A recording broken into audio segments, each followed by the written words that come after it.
Hello friends, good morning. Hope you all are happy and healthy. તો આજે આપણે marble cookies બનાવશું ઘરે.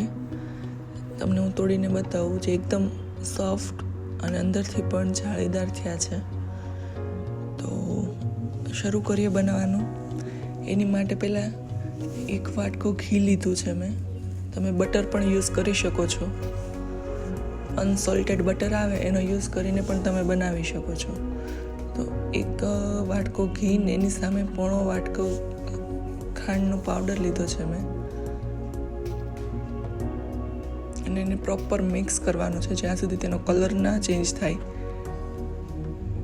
ત્યાં સુધી પ્રોપર તેને મિક્સ કરવાનું છે.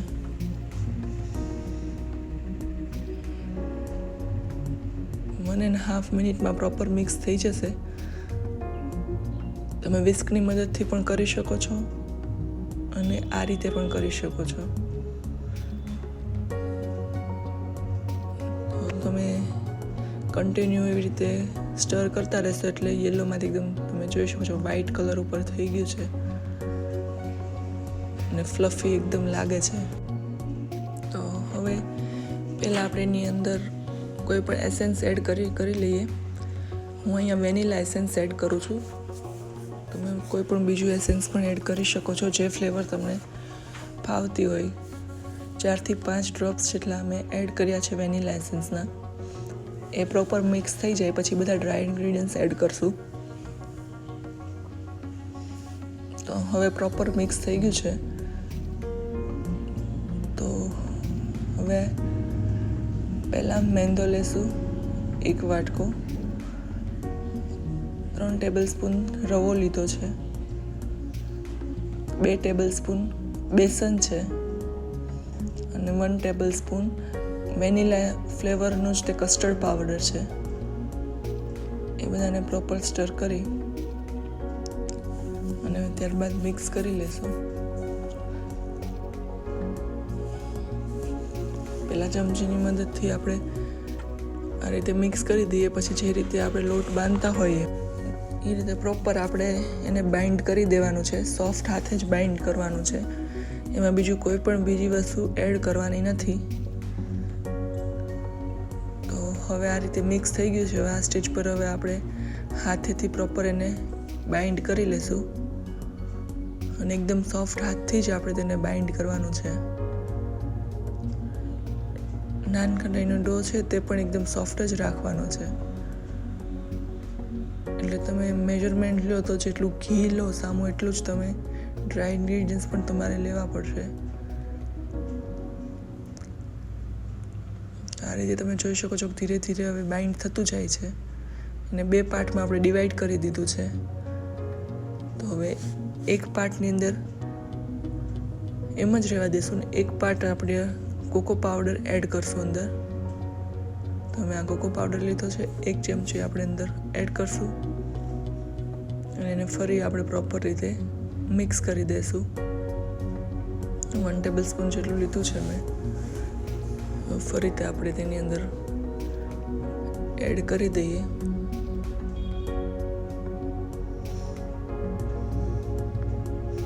તમે જોઈ શકો છો કે 2 તૈયાર થઈ ગયા છે. હવે નાના નાના બોલ્સ તૈયાર કરી લેવાના છે.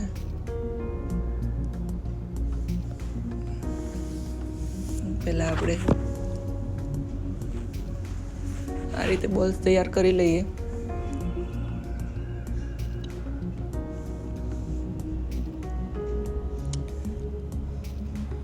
તો બોલ્સ તૈયાર થઈ ગયા છે. હવે કોકો પાવડર હવે આ કોકો પાવડર એડ કર્યો હતો એના બાકી છે. તો હવે એના ધીરે ધીરે કરી લઈએ.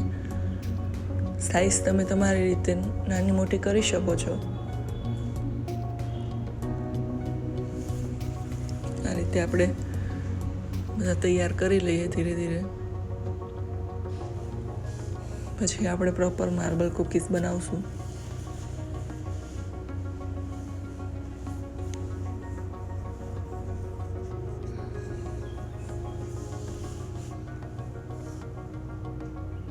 તમે જોઈ શકો છો કે ધીરે ધીરે બધું તૈયાર થઈ ગયા છે. તો હવે આપણે કૂકીઝનો શેપ આપી દઈએ.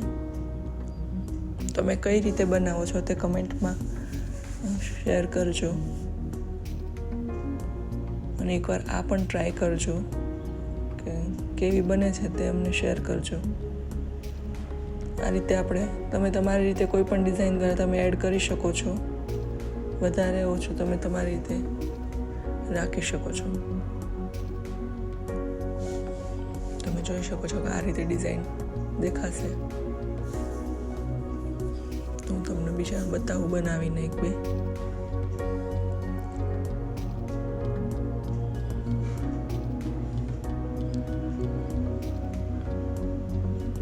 આ રીતે હવે આપણે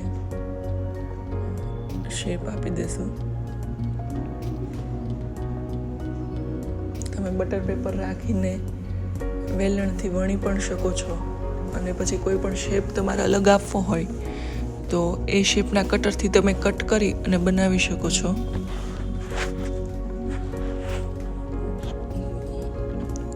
આ રીતે તમે કુકીઝ શેપ આવી રીતે માર્બલ શેપ આપી શકો છો. ઘણાની પાસે કટર કેવું અવેલેબલ નથી હોતું, તો આ રીતે પણ ઇઝી ટ્રીકથી પણ બની જાય છે. આપણે ડીશમાં આપણે તૈયાર કરી લઈએ. તો આ રીતે હવે એટલી કુકીઝ તૈયાર થઈ ગઈ છે. તો હવે ઓવન આપણે પ્રીહીટ કરી લઈએ. તો ઓવનને મેં 160 પર 10 મિનિટ્સ પ્રીહીટ કરી લઉં છું.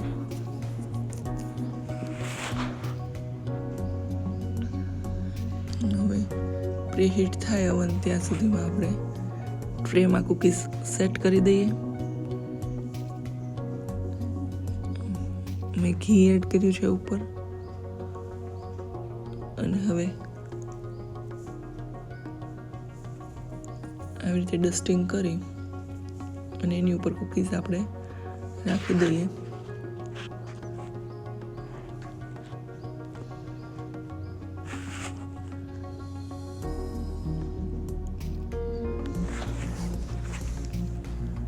કુકીઝ આપણે સેટ કરી દઈએ એના પર.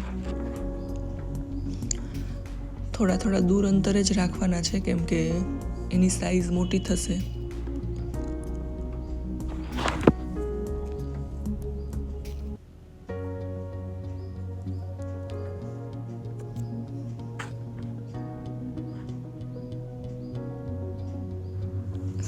તો આ રીતે હવે રેડી છે ને ઓવન પર આપણું પ્રીહીટ થઈ ગયું છે. તો રાખી દઈએ એમાં. કુકીઝ રાખી દીધા છે.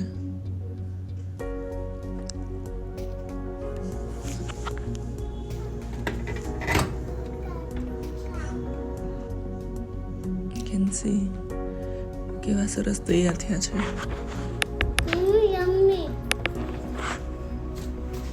Thank you so much for watching us. Comment કરીને જણાવજો, લાઈક કરો, શેર કરો.